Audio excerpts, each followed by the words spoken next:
Good morning. We are going to be talking about being a renter today. And so I know I have a few clients that are moving from the renter stage into the buying a home phase.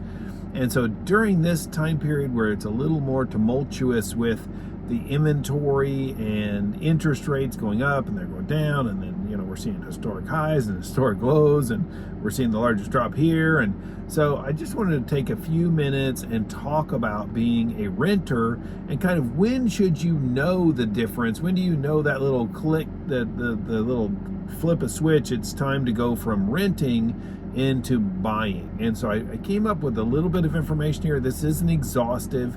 This is just kind of to get your toes wet into the thought process of moving from the renter phase into the buying phase. So I did a blog post, and so I'm just going to synopsize that a little bit, and then we're going to talk about their numbers, and then we'll kind of move on from there. I don't want to make this too long, so let's go ahead and jump in and get started. Number one, do you have a stable enough job to move from that stage of being a renter into the buyer? So the stable job part is really important here. In other words, have you can't be bouncing around really heavily on your job phase before the purchasing phase of a home. So we just want to make sure you got a good stable job to get started and to make sure you've had some good solid income. Another thing that you got to think about with your job is you can't have switched your job within the last few years. In other words, like if you were a welder and then you went to being a chef, that income, they're going to want some time frame where you're a chef and where you went from being a welder to a chef. So there's going to be a little window there that you're going to have to work with. Hang on a second. Let me turn my fan down in my car here. It's being a little noisy. Okay, so we're talking about the job phase. You want to make sure that you've had some probably 2 to 3 years worth of time frame in the job, or at least in the job field that you're in, where you haven't switched job fields. And then we're also want to make sure that you're going to kind of stay there and you've got enough income to qualify for a mortgage. The next phase is you need to make sure that you can afford to make this move. In other words, yes, you've got your stable job. You've been in that job for, let's say, 3 years, and then you just need to make sure that you've sat down with someone in the mortgage industry that can help kind of walk you through. What kind of payments can you afford? All of those things are going to be important in this discussion. Do you have an emergency fund? And this is a little bit of a confusion point to most people, but when you buy a home, there are going to be expenses that are just going to pop up, and you don't want to run out and put it on your credit card. You want to have a little bit of a fund kind of stuffed away so that anything that crops up in that little window, like if your refrigerator dies or whatever, a toilet stops working and you got to hire a plumber, your stove stops working, things of that nature. It could even be not specifically related with the house. Maybe it's related with your car. Maybe your car stops working, so now you've got a house payment and you've got other bills associated with the house, whether it's your electric bill, your water bill, all these other bills that are coming in. And then you have this situation where something crops up, something unexpected comes up there. Do you have the funds within an account to handle that? That's your emergency fund. The things that are going to crop up, because there will always come up something. So what you don't want to do is what I would call it is be house poor, where you can't afford on Friday night to go get a pizza because you got to make your house payment. You don't want your house payment so much of your income that there's no wiggle room there. And that your emergency fund helps with that, so that nothing bumps up there where you can't make that house payment, you can't make your electric payment, you can't make your water payment. Those are things that are going to be, solid for you. Another thing is, how long do you plan on living in this area? Or more exactly, if you're going to move within the next 3 to 5 years, you're more a candidate for renting versus buying. So 3 to 5 years, I find, is kind of the window where you need to be thinking, okay, and plans can change, I understand that, but it does take some time to recuperate from actually purchasing a home because of your your down payment and all the extended costs with purchasing a home, the mortgage costs, all of those things take time to recoup. So you want to be relatively stable within an area and say, I think in my mind, I'm going to stay here within like the next 3 to 5 years pretty solidly. I'm safe to do that. So I feel like I can go ahead and move forward to purchase a house. Those would be my top, kind of my top level, kind of the very cream of the cake there to say, okay, I can, I feel like I can move forward to purchase a home. Maybe I can start thinking a little further, sit down with a real estate agent. If you're in the area, I'd prefer you sit down with me, but you're sitting down with a professional that can kind of start walking you through those first steps of home purchase, making sure you're set up with a good lender, a good local lender that can help you through the process. All of those things are going to be important. So if you have more questions, if something else comes up, please feel free to reach out and say, hey, Skip, I got a couple questions. I watched that blog post you had about your moving from being a renter. I'm tired of hearing people stomp on my head all day in this apartment. I'm ready to move. I can help you with those next steps. What are the next things that we need to do? What do you need to be thinking about? Kind of what debt load are you carrying currently at the moment? Are you thinking about buying a new car in the next couple of years? There's a lot of things to think through when you think about purchasing a home.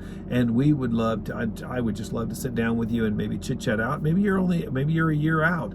That's fine. We can kind of, that helps me get started and helps me get you thinking in the right direction. So I hope that was helpful. Let's run through the numbers, my daily numbers, because of course we're coming off of the weekend. So these numbers are a little bit, they fluctuate a little bit, and they may have fluxed a little bit while I was doing this video because people are closing things out. Today's Monday. They maybe didn't get to it over Friday. So some of these numbers are a little bit different. You're going to notice that after the weekend, the numbers, they'll get more, they'll level out a little bit more. So they're going to be a pretty big swing now, and then they'll level out, and then there'll be a big swing at the beginning of the week, and it'll level itself out. Because a lot of people close on Fridays, and either it gets closed out over the weekend or it doesn't get closed out until today. So let's talk about the numbers. Interest rates did jump tremendously. We had a huge spike in the interest rates, keeping in mind that was spurred by the jobs numbers that came out. If you watched my last video, you heard me say that it's possible the numbers could be wonky. It did. It got wonky. The jobs numbers were way better than what they thought. They'll most likely go back and correct those job numbers back down. They do that on a regular basis. I don't know if they do. I'm not into the jobs numbers, but I do know that I hear a lot of talk out there, like they'll make the job number look real good, and then they'll do this weird correction in the background where it's not a little more quiet, and then the numbers aren't as good as what they said it was. So anyway, long story short, keep in mind these job numbers may change a little bit, but they really pushed the interest rates up, mortgage interest rates up. Let me see, I can tell you what those are. So we had on the 30-year fixed, it went up to 6.26, which is a 27-point jump. On the 15-year fixed, it's currently 5.88, and that was a 25-point jump. Anyway, FYI, just wanted to kind of throw that out there at the beginning. But again, those numbers are going to do this number like crazy, so it's not something that you worry about. And really, 6.26 and 5.88, those are both still good numbers, but they're just higher than they were, and they're going to go up and down. So keep in mind that's not the end of the world, but it's good. It's good information to know whether they're on the uptick or they're on the downtick. These numbers are Escambia and Santa Rosa County.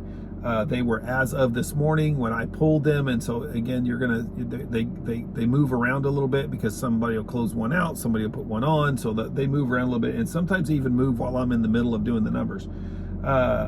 So we have 3,213 houses as of when I pulled these numbers, 3,213 houses which is up 22 houses. So 22 houses came on the market since my last number dump. Above 600,000, you've got 569 houses. That's down 6 houses. Between 500 and 600,000, you've got 182 houses. That's down 2 houses. Between 400 and 500,000, you've got 408 houses. That's actually up 8 houses. So 8 houses came on the market.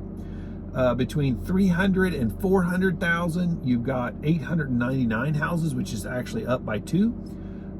Between 200 and 300,000, you've got 832 houses, which is up by 17. So that's where your big number jump hit right there, that up by 17, which is between that 200 and 300,000, which is really a good number for us.